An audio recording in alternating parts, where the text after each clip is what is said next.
But I find that most entrepreneurs go from the phases that I went through, solopreneur to micromanager, and then finally the ones that are managed to eventually give up that control, allow, their teams and have systems in place. They're the ones that get to really thrive. But it takes a long time to get, at least for me, it took a long time to get to that point. But I'm so grateful that I did. This is Debbie, and welcome to another episode of The Offbeat Life, where I speak to inspiring individuals who ditched the norm to become location independent. We'll learn how to create sustainable laptop lifestyles from the experts that will help us achieve freedom from our 9 to 5.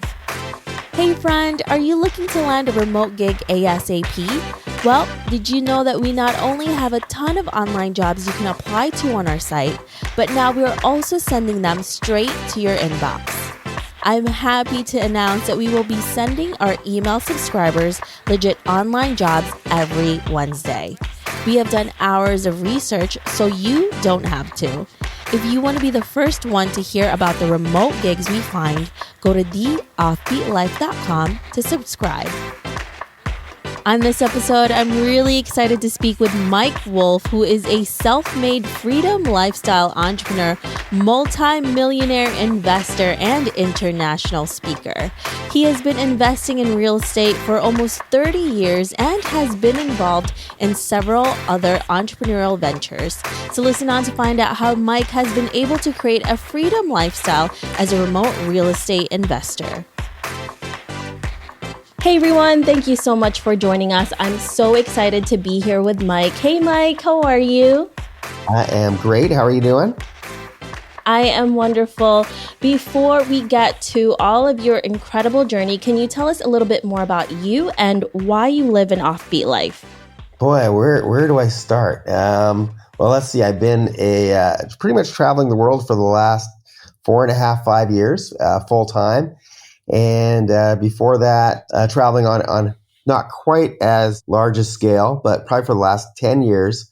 But I love the journey. I love not having the monotony that I used to have, and love not setting an alarm. So I do things a little bit differently than most people.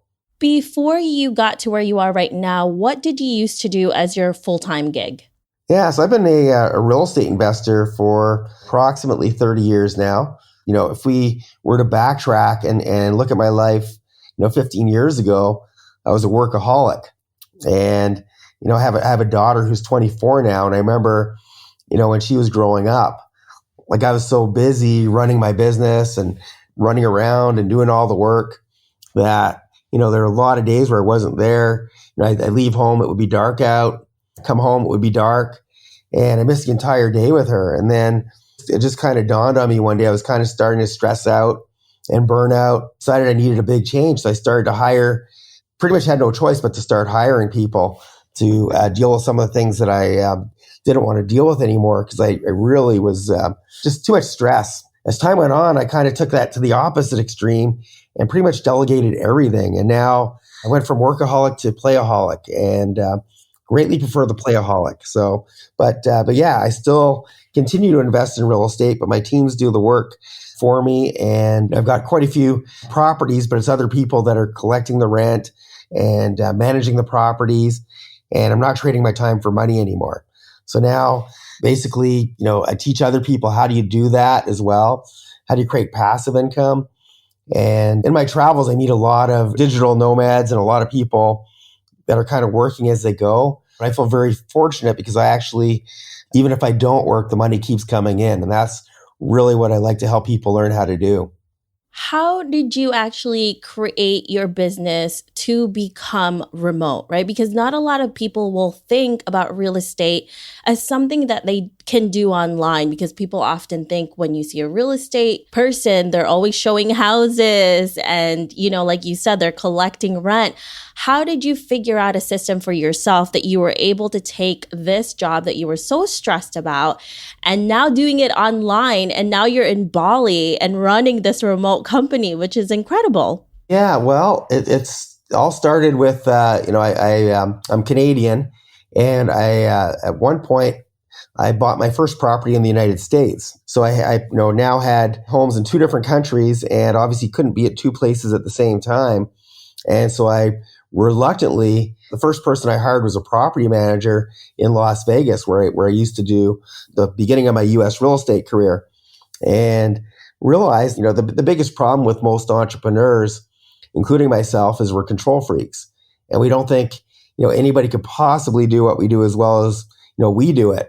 So I find that, I had, because I had no choice, I had to bring my first person on. And when I found out that that person actually could do a better job than me, well, at first I micromanaged him to death. So even though I wasn't doing the work, I was basically babysitting. Not that he needed to be babysat. It's just in my mind, I felt like if I don't keep control of things, I'm going to get ripped off or things aren't going to go well. But that was all in my mind. I remember the first time he had to call me because an appliance broke. I remember I told him anytime something goes wrong, I need to know about it. And so he called me and there was a broken stove. So I told him, let's see what it costs to fix it. And if it's over a certain amount, let's replace it. And he goes, okay, even though he knew what to do, he had to follow my directions. And then he called me like 2 days later with another broken appliance. And I thought, this time it was a fridge in a different property. And I started to think to myself, this is kind of silly. Why am I making him call me every time? It's not like I can stop the appliance from breaking. And I'm giving him the same response every time. I'm giving him the exact same instructions. So that was the beginning of my first system, where it's like, hey, if an appliance costs more than a certain amount, or if something breaks us over a certain amount, then, check with me. But if it's under a certain amount, just find out what it costs to fix it or else replace it. And, I started to get my time back, and I realized now not only am I not having to babysit him, but he's a lot happier because he has a little bit more autonomy. And so that was the beginning of it. That was my first team member and my first system.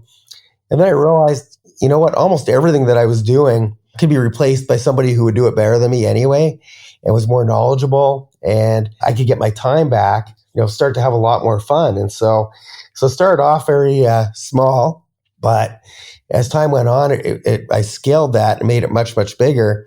And not only did I get my time back, I got my happiness back, because not only was I not doing the work, I wasn't having to babysit. Now on my teams, I have people that look after all the other employees and manage everything. And very, very few people report to me. So on a typical day, I usually work an hour to 2 a day, and that's just answering emails and making a couple of phone calls here and there. But everything else is done by somebody else. and actually, since then, I've actually built a whole other business where I do almost none of the work. And so, I sell turnkey investment properties to investors all over the world, but it's my money that's working for me. And it's my teams that are finding the properties and fixing them and putting the tenants in place and then selling them. And this all happens while I'm doing whatever it is I want to do. So anybody who says, "Oh, my business is different. I can't walk away from my business or it's going to fall apart," I would disagree with that, because some of the stuff that we do, most people said I would never be able to do. Ironically, the less I work, the more money I make, because I actually just, if I ever jump in, I actually just get in the way and slow everybody down. It's ironic, but the less work I do, the more money I make. It's funny how much that happens when you actually get out of your own way, right? Because there's so many things in your head that really stops you. There's a lot of fears. And especially in the beginning, when you kind of wanted to micromanage everybody and you realize, like you said, there's so many people that are way better than you who can actually do this a lot faster and make your life so much easier. But it's so funny, Mike, how I've spoken to a lot of really successful entrepreneurs, and they all had this in the beginning of like, oh my gosh, I'm such a type A person. I need to control everything. Everything needs to be perfect. And then when you finally let go of that control, everything just happens. Exactly. Yeah. And it's so common for entrepreneurs. We all tend to start off as solopreneurs, and usually if circumstances don't force us to make a change, most solopreneurs would stay solopreneurs forever. And unfortunately, that really, we get in our own way, as you mentioned, and we stop ourselves from being able to scale, because how many, in real estate, how many properties could I possibly manage on my own? I would have to be a pretty small time investor compared to where I am now if I was still doing it on my own. And ironically, I'd be making a lot less money and working a lot harder. But it takes a bit of a realization and kind of a wake-up call to get to the point where you can put your trust in somebody else. But I find that most entrepreneurs go from the phases that I went through, solopreneur to micromanager, and then finally the ones that are managed to eventually give up that control and allow their teams and have systems in place. They're the ones that get to really thrive. But it takes a long time to get, at least for me, it took a long time to get to that point, but I'm so grateful that I did. Well, your industry is really interesting, right? And I was talking to Mike about this before we actually hit record, is that my fiance and I are closing on our first real estate property. And Mike was introduced to me by someone that it was just like, oh my gosh, this was meant to be, because what you're doing, Mike, is exactly what we want to do. And I'm like, oh my gosh, the universe is talking. Absolutely. Yeah. It'll put the right people on your path pretty much effortlessly when you're not even trying. So I love how that works. I know, me too. And you know what it is? I don't see many people like you. And I told you this. Out of over 100 some people that I've interviewed for this podcast, you're the first one that I've ever encountered who is doing remote real estate business. So this is like incredible that you're able to do this. And now you're able to spend time with the people that you love and work a whole lot less. You work two hours a day, sometimes less, right? My max. and so I work an hour to two every day, and it's just answering emails. And there's some people. So my turnkey business, some of my investors who buy through me, they're buying because of their connection to me and they want to talk to me personally. But a lot of other people are buying my properties and they never speak to me. So they go through my other channels, other people in my business. But those people who do want to talk to me, they usually get a call from me, and I'm typically at a pool or a beach. And so it's not really that rough a work day. I'm usually not, I'm never in an office, put it that way. So I don't even own an office.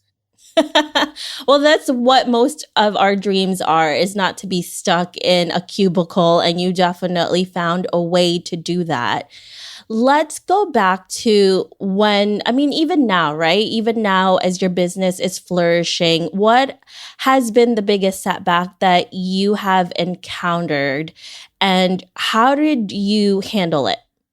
Boy, biggest setback, because I'm trying to think of what I would call a setback. I've become, really, I practice a lot of gratitude. And so to me, the worst things that happen to me are sometimes I'm, delayed flight, or I always put things in perspective. If I'm on an airplane sitting on the tarmac, and they're saying, oh, we have a mechanical problem, and the person next to me is grumbling, oh, when are we going to take off? I'm like just grateful, hey, they found this problem over on the ground, not in the air. And so to put things in perspectives, I don't really feel like I have any major setbacks that I can think of. Maybe give me an example, because I'm trying to think of what that would look like for me.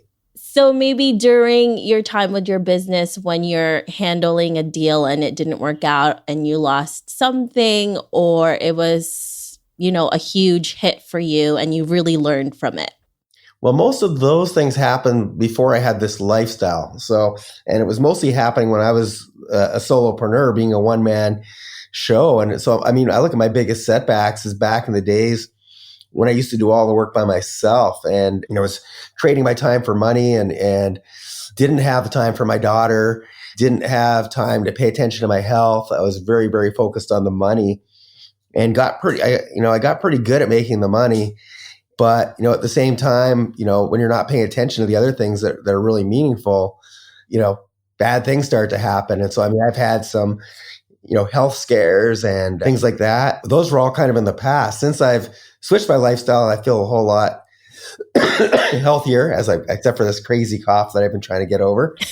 But yeah, I really feel like the lifestyle I have now has given me a lot more balance in life, where, I travel all the time, but I also take time to go visit my daughter. Now I have 2 grandsons that I go fly back to see, or I fly them to see me. But yeah, I feel a whole lot better since I switched the lifestyle. In terms of setbacks, I don't really, my biggest setbacks have been just really back in the day when I was the workaholic Mike, and I was, not paying attention to my relationships. And there's a point where I was actually in a wheelchair because I had gout. I used to get gout really bad. I'm not sure if you're familiar with that, but that was just from not eating healthy and not paying attention to, and that was my wake up call that, hey, it's time to change the lifestyle and eat healthier and just get more of a balance.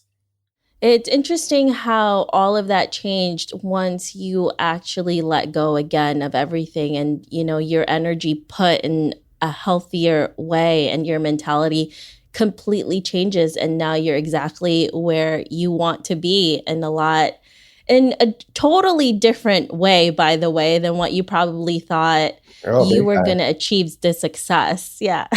Well, this wasn't even on my radar. Like people, a lot of people interview me think I had this big master plan. I'm going to get into real estate and I'm going to do A, B, and C, and then eventually I'm just going to travel the world. I mean, that was not so far, not even on my radar. But it's funny how sometimes things evolve, and along the way, you make different choices and different options open up to you. And I've had to get out of my comfort zone quite a few times along the way to get where I am. And every time you get out of your comfort zone, a whole new world opens up to you. And so, but yeah, none of this was on my radar. And I sometimes have to pinch myself because I'm so grateful for somehow I managed to get to the place that I'm at. But I don't feel like I reached some sort of finish line yet. I feel like there's still a lot more big things to come, and I don't even know what they look like yet. So this is just part of the journey. So once you actually created a remote team for yourself that's able to do all the tasks that you didn't want to do anymore, what do you think has been your secret sauce to making all of this work for you? I think few big things. One is, just being able to give up control and not feel like I need to know every little thing going on in my business. Matter of fact, I like to know very little. And so like I mentioned earlier, I purposely have very few people that report to me. And even those people that report to me, they report to me very rarely and on purpose. I only want to hear there's certain people I only want to hear from if there's something major going on. If one of my properties burns to the ground, I'd kind of like to know that, or, something, some sort of catastrophe. But on the day-to-day, I don't really need to know if a tenant's late on his rent or if a fridge is broken, or I just don't really need to know about that.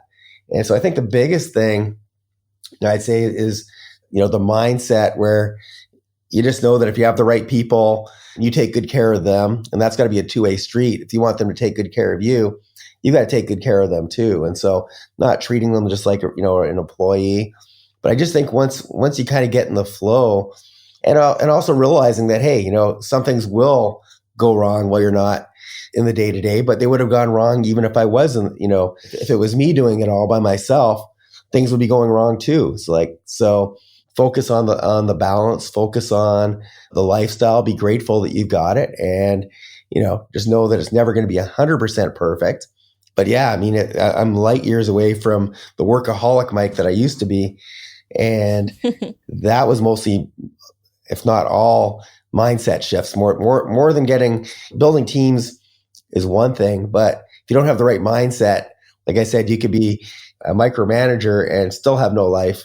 So it's really a lot of mindset, a lot of faith in the people on your teams. And I think now it's just a matter of seeking balance. Once you've got that, then you don't really worry about all the other stuff. So how did you actually create this remote team that you have, right? Especially when you're out in Bali and you want to make sure you trust the people that are handling everything for you. How did you create that system to actually make sure that everything is running smoothly? Yeah, well, first of all, let me explain I have a few different things in my business. One is I have, a bunch of properties and I live off the cash flow that comes from those properties. And so, finding property managers is relatively easy. That's a position that there's property managers in every city. So that part wasn't really that difficult. The more difficult thing was, building my turnkey real estate business. And that's where, to give you an idea, right now while I'm in Bali, I've got people in Atlanta, Georgia that are finding properties for me. Once they find the properties, they hand them off to our inspectors who go take a peek at them, make a list of all the things that need to be fixed. They hand that off to our contractors to go and fix everything. Then they hand it off to our property managers who go and find tenants for these properties. And then we have salespeople literally around the planet selling these properties for me. And all this is happening while I'm here. A lot of people say, well, how'd you get all these people that you can trust? There's a lot of moving parts to it. But the really good news for anybody who's thinking, oh, I can never do that because, how am I going to find all these people for all these moving parts? The good thing is that, A players hang out with other A players. So if you find one really strong person on your team, chances are they're not hanging around with, you're not going to find a property manager that's hanging out with really poor contractors, for example. What you're going to find is that good people are connected to other good people. And quite often, you just need to build a little bit of the team, and people start bringing in their friends who are also A players. And when you allow some of the people that you trust to be able to do the hiring, firing, give them autonomy to make decisions for you, a lot of magic happens. So a lot of this evolved on its own. It wasn't me handpicking every single person. A lot of the people on my team have never met me. I've never met them, but they're connected to other people that do know me very well. And so I find just when you start to take action and move forward on something, sometimes it takes on a life of its own. You look back later and say, man, am I ever lucky that, I've got this great team? But it all started just by finding one really good person who was connected to another good person who was connected to another good person. And it just kind of took shape on its own. Back in the old days, it wasn't like that. I was much more needing to know every single person personally. And once again, I think a lot of it comes down to having faith that I always think that the universe puts the right people, right opportunities on your path when you're doing the right things. And that's just kind of how it took shape. So it wasn't me, painstakingly looking for people, to be honest with you. I'm happy to say. So it was a lot easier than it sounds. I love the way you think, Mike. And I think you're right. The universe really gives you the right people at the right time when you are open to it. Exactly. And I think when you're mentally not there, you're emotionally not there, then the universe is not going to give that to you. And I think once you decided that you're ready for it, it just happens all of a sudden. And I love the fact that you give freedom to the people that you work with. And I think it also gives them a lot of confidence in you and in themselves to make your business a whole lot bigger. And that's so important. And that's a great tip to give all of us, whether you're doing real estate or any type of business, actually, and you're wanting to scale it. Well, and another thing is if you have to, or if you feel like you need to micromanage somebody, then you've got the wrong person on your team. That person, my first property manager, who I used to make call every time there was an appliance broken, that was just me being insecure. It was ironic because, like I mentioned, I was doing real estate in 2 different countries when I first met him. And he was collecting a lot more rent on my properties in Vegas than I ever collected on my homes in Canada. Because, for me, I'm kind of a bit of a softie. And, tenants would, say, hey, you know what, Mike, I get paid on Friday. Can you hold off a few days? And I say, hey, no problem, whatever, Friday's fine. And then Friday would come, it's like, oh, my car is broken. Can you wait 3 or 4 more days? And okay, whatever. And next thing you know, they're a month behind, they're 2 months behind. My property manager who I hired, he treated it like a business. So he only got paid when he collected rent. And so, we would play good cop, bad cop, where he's one who deals with the tenants. The tenants didn't know who I was. They'd never meet me. So he'd say, you know what, if it was up to me, I'd let it slide. But the owner, it's this grumpy old man. And if I don't collect rent, he's going to fire me. So you know what, if you can pay me tomorrow, I won't tell him that you were late. But if you can't, then unfortunately, I've got to give you your eviction notice. And him treating it like a business, he collected way more rent than I ever did. Not only that, it wasn't taking up any of my time. So it was just such a no-brainer to allow people that are professionals who treat things like a business to step in. And as soon as you put yourself in there and you try to be nice to people, it usually backfires on you. So that's the ironic thing, is that I had trust issues and I thought I would never get nearly as much rent and I didn't want to pay the fees. And I made way more money doing no work than trying to do it myself once again. And so, I kept on getting this lesson handed to me over and over, and it just took a little while, before I would let it sink in. But yeah, so that's a big lesson to anybody who is in that predicament where, they feel like they can't give up the reins. Just try it on a small scale, and you might be pretty shocked to see what the results are. You'd be pretty shocked of how competent most people are, more than you a lot of times. Yes, absolutely. And, I don't think I was put on this planet to be a property manager. It wasn't my skill set. I just took on the role because it was necessary in my business. And, a lot of the other things that I did, I didn't negotiate on properties because I was the world's best negotiator. It's just something that needed to be done. And so I was just a Mike of all trades. And that's why I had no life. I was making good money, but I was working 15-hour days and was pretty miserable. A lot of times we build, especially entrepreneurs, we build this machine, this big monster for ourselves, and it gets quickly out of control. And unless we have other people, this dream of yours might turn into a nightmare. Mm-hmm. Yeah, I think it's really important to build that team around you. And all of the things that you're saying to me, Mike, just solidifies everything that really we want to get into and also see in real life that this can happen. It's a dream that can become reality. So thank you so much for that. I really appreciate all of this. Well, one, is my pleasure. And two, I almost feel like it's my duty to show people this because I see so many. I have a lot of friends that are very, very wealthy financially, but they really don't, they're not enjoying their lives. They're stressed, and it doesn't need to be that way. So there is freedom out there, but a lot of it is in your mindset, whether you're going to get that or not. And also make sure you guys listen to our extended interview because Mike is going to get deeper into how all of us can actually start this or begin this process of doing passive income with real estate and how you can travel the world with doing this too. Because I feel like when people hear real estate, they automatically think, oh my God, that's impossible. That's when I'm like really old and I have all of these money saved up, and that's really impossible for me right now, especially when I'm young. And Mike can tell us all of the tips that he has for us to get started on this amazing journey that he has for himself. Now, Mike, let's fast forward to 30 years from now, and you're looking back at your life. What legacy would you like to leave, and what do you want to be remembered for? Well, a lot of, since I took on this lifestyle, a lot of things have changed. So as I mentioned, a lot of, what's important to me now is balance. And so I've got two grandsons, and so I do get to spend lots of time with them. So I'm in a much better position than when my daughter was young, luckily. So that's really important to me, is just creating a lot of memories for my grandsons and filling up their passports and spoiling them in a good way, showing them the planet, showing them that we live on an amazing planet filled with amazing people. So that's really important to me. Number two is I do a lot of volunteer work and humanitarian projects. So that stuff is important to me. So my balance is really three things. It's really family time, giving back time, and then three is me time, where I go and hang out in places like Bali and recharge the batteries so that I have more, I'm present when I'm doing those other first two things. And so for me, it's really, going around and making a difference on the planet for my family and for the people I get to meet. I also want to help as many people as possible get more freedom in their lives. I don't think we were put on this planet to be worker bees. I think we have a much bigger purpose than that.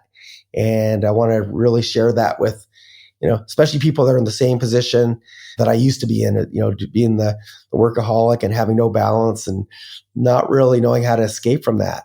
I think too, a lot of people think that when you are trying to make money or you have money, you're absolutely greedy. And you just proved to us that you can use your money to help so many more people, right? Absolutely. You can do so much more when you have more than when you have nothing, because that's all you're focusing on, is that you have to get more because you have nothing. So absolutely. And that's a big mindset shift too, because a lot of people are brought up that way, that, money's bad and money's evil. And to me, money is a lot like oxygen. And I never really think, I hope Debbie's not breathing too much right now because there might not be enough oxygen for me. You never think that because it's so abundant. It's the most important thing we've got, yet it's so abundant. Well, I think money is equally important because you can't get very far without it. And when you have enough of it, especially if it's coming in passively where you're not even thinking about it, it's just coming in and it flows. If it comes to you, and then it allows you to help more people and give back on a bigger scale. And anybody who says that I don't want to make money, to me, they might as well be saying, I don't want to breathe oxygen. It's like, it just doesn't make any sense. So I say make lots of it. If you don't like it once you got it, give lots of it away, help lots of people with that. That's the key to fulfillment, is helping as many people as you can. And so, when I was younger, like I said, I was focused only on the money and making more of it and working more hours to get, more money. And as time went on, the money really became irrelevant and I find money super easy. I don't think about it. And it allows me to be very free with it, and not just for my lifestyle, but also for helping other people. And, one of the things when you travel as much as I do, especially if you're doing, give back projects, I can tell you that when you go to places where they can't just turn a tap and get clean drinking water, you start to really appreciate what you have and how much money does make a difference. And so anybody who says they don't, they're opposed to money, I could take them to certain parts of the world and they will either come back with a changed mindset, or that's the only thing that's going to happen. They're going to come back with a whole new set of gratitude towards not only the life that they've got, but also what money can do and how you can help others. So I'd say make lots of money, give lots of it away. And to me, that's the ultimate fulfillment. Absolutely. I completely agree with that, because if you're traveling around and you see all of this happening in front of you, there's only so much you can do as one person, right? But if you have the money to do it, you can get more people to come and help, and you can do so much for that community. And I think you're right. There is this mindset that we were given when we're really young that it is evil, but you can do so much good with it if you actually have this abundance mindset that you learn to do. Because it's interesting how we learn to do this as we grow older, and it wasn't really ingrained in us unless you have these incredible parents that really instill that in you from the beginning. Exactly. And, and most of us don't have parents that instill that. I mean, my parents certainly didn't. But yeah, I mean, the biggest challenge is a lot of people actually, in my opinion, repel money because of their mindset. And anybody who says that they totally don't care about money, it's like, okay, well, you go tell your boss tomorrow that you're going to work for free from now on. And, so I don't think people that say that actually mean that. People that say that makes them feel better. It helps their ego as to why maybe they haven't managed to create the wealth that they want. And nothing against that. But if you keep saying that, you're going to get exactly what you put out there into the universe. So if you're saying it and you don't really mean it and you really would like to have money, then you got to stop saying it. You got to stop thinking it. And you got to start looking at money as something that just flows through you. And if you're blocking it from going through you, then you can't pass it on. And so it's just a form of energy. That's all it is. Yeah, absolutely. And we need to stop thinking about it as something negative and turn it into a complete positive. Like everything that you're saying right now, Mike, I'm like, oh my gosh, that is so true. That is so true. Like once you stop thinking that, once you totally switch your mindset, it just comes. And sometimes like it just comes to you without you even knowing it, because your mentality is open to it. And you're right. You're not blocking it anymore. Yeah, it's actually very easy to attract. And, a lot of people would have a lot more of it if they had, just switched their thoughts around a little bit. Once again, nobody's forcing you to keep it. If you get it, and I don't know anybody who's got lots of it that hates it. I've never met one of those people yet. I know a lot of people that don't have it that claim to hate it, and that's why they don't have it. But I know lots of people that have lots of it and they give lots of it away, and it makes them feel really good, and they keep attracting more. And the more they give, the more they get. And it's just an amazing trading of energy where, once again, you don't even think about it anymore. And money it's a non-issue. And life becomes a lot more interesting when that starts to happen, when you get in that type of flow. Yeah. Then you have some much better options than when you don't have money. So I'd much rather have that option to give it all away than not, put it that way. Yeah, that's a good problem to have. Sure is. Now, what are you currently working on that is really exciting to you? Well, for me, as I mentioned, I've been pretty much traveling the world full time for pretty much 5 years. And I've decided that I'm going to start. It's kind of interesting because I post a lot of stuff on social media and I get a whole wide variety of responses. Most people are saying, I live vicariously through you. And, that place is on my bucket list.